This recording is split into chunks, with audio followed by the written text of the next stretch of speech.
The revelation of John contains the last words of Jesus regarding the future establishment of the kingdom of God on earth. In other words, what I call the Christian endgame.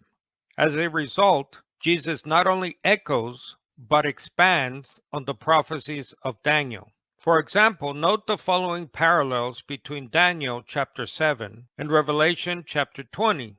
The saints are martyred, Daniel 7:21, and Revelation 20 verses 4 to 6.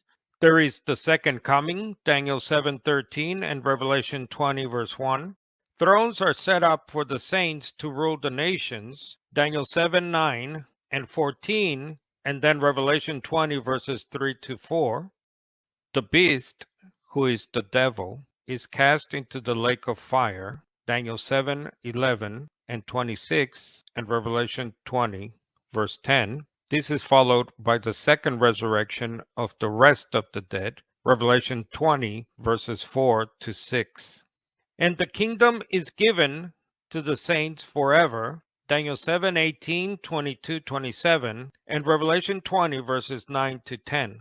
We also see that in Daniel 7 and its surrounding context, all dreams and visions are about the latter days of the end, that is, the end of the age. Daniel 7:28, this is the end of the report. I, Daniel, was greatly terrified by my thoughts, and my face became pale, but I kept the matter to myself. Daniel 8:17, Son of man, understand that the vision concerns the time of the end. Daniel 10:14, now I have come to explain to you what will happen to your people in the latter days, for the vision concerns those days. And Daniel 12:13, but as for you, go your way to the end, then you will rest and rise from your allotted portion at the end of the age.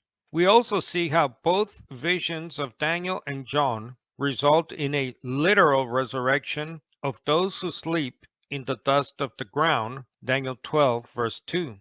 And the resurrection begins with the saints, that is, Christians, from across the ages. Revelation 20 verse 4, they came to life and reigned with Christ for 1,000 years. This is the first resurrection. Blessed and holy is the one who takes part in the first resurrection. The second death has no power over them. From these words, we can work out the following millennial timeline of Daniel chapter 7 and Revelation 20, where Christians are first martyred before the second coming. Then Christians are raised from the dead at the second coming, what John calls the first resurrection.